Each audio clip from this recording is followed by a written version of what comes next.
So let's talk about being a walk-on the Purdue basketball team. Let's face it, any red-blooded American male who's ever been on a college campus has said to themselves at one point, I think I could make the team. Yeah. Okay, how realistic is that? First of all, talk to me about invited walk-on versus someone who literally tries out and makes the club. Yeah, the invited walk-on is the kid that's interested in coming to your school. They talk to you, they come sit down, and you go through everything. You want them to come to your school. They understand that they have a chance to get a scholarship, but there's no promises. Sure.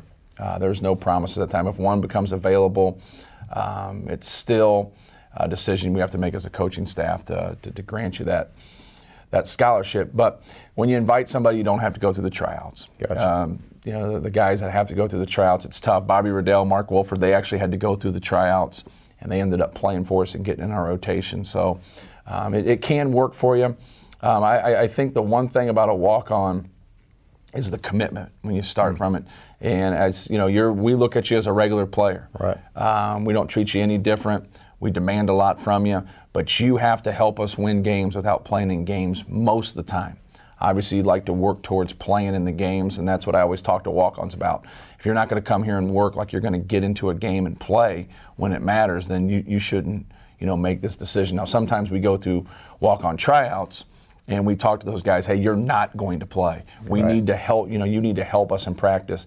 And if a walk-on doesn't help us with his attitude and his effort in practice, then really they're missing it, because we try to gauge that and say, can you come every single day and compete and help us get better and help us win games. All right, now how realistic is it to make the team in an open tryout format? How many guys show up on a regular basis when you have tryouts, and what realistically are the chances of even making it?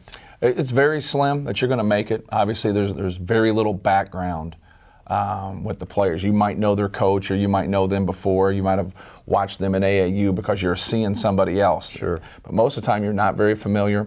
You're looking at a situation where, how can you come and help us in practice if you're not in shape?